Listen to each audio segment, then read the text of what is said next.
প্রত্যেকটা ওয়াইফকে বলবো, যদি আপনি আপনার স্বামীর সঙ্গে আজীবন কাটাতে চান, যদি আপনি চান যে আপনার হাজবেন্ড আপনাকে আজীবন ভালোবাসুক, আমি আপনাকে 5টা পয়েন্ট বলছি।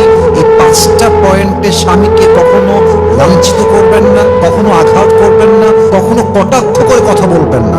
এই বাজে শব্দ, এই বাজে বিষয় স্বামীর সামনে কখনো মেনশন করবেন না। নাম্বার 1, একজন ওয়াইফ হিসেবে কখনো আপনি আপনার স্বামীর ফাইন্যান্সিয়াল স্ট্যাটাস অর্থাৎ অর্থনৈতিক অবস্থান নিয়ে যেই মেয়ে স্বামীকে কটাক্ষ করে, বিশ্বাস রাখেন সেই মেয়েকে কখনো তার স্বামী কলিজার থেকে, মন থেকে ভালোবাসতে পারে না। ঠিক কিনা বলেন?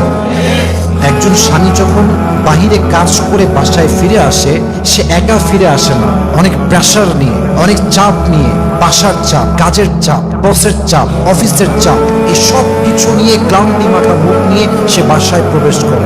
আর আপনি এসে শুরু করলেন, তোমার ইনকাম এত কম কেন, এই কয় টাকা দিয়ে আমরা চলবো কেমনে, ট্যুর করবো কেমনে, ওইটা কিনবো কেমনে, এই সব পূরণ হবে কেমনে? What is this? What is this behavior? You should support him from your heart. আপনি বলেন যে যান, আপনি বসেন, আপনার কি লাগবে আমাকে বলেন, একটু পানি দেন, যত্ন নেন, ভালোবাসা দেন।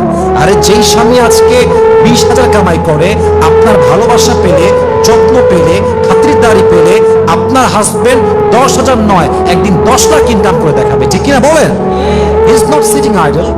He is trying his best and he is limiting his cross just to make you happy. প্রত্যেক দিন স্বামীটা মাথার ঘাম পায়ে ফেলছে বউকে হ্যাপি রাখার জন্য। আমরা যারা জব করি, যারা চাকরি করি, বিজনেস করি, কাজ করি, আমরা আমাদের জন্য সবকিছু করি না, আমরা ওয়াইফের জন্য করি, আমরা সন্তানের জন্য করি। পুরুষ মানুষ মানুষকে নিঃস্বার্থ ভালোবাসতে পারে। ঠিক কিনা বলেন? So please, as a wife you have to support your husband.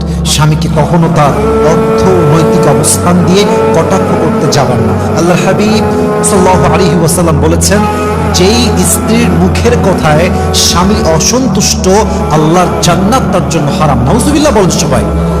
এই জন্য প্লিজ আমার প্রিয় বোন, আমার শ্রদ্ধাভাজন মা, আমার রেসপেক্টেড সিস্টার, প্লিজ আপনার হাজবেন্ডকে কখনো অর্থনৈতিক অবস্থান নিয়ে কটাক্ষ করবেন না, বরং সাপোর্ট দিবেন। আল্লাহ প্রত্যেকটা মা বোনকে বোঝার তৌফিক দান করুক। আমরা সকলেই জবান করে পড়ছি আমিন।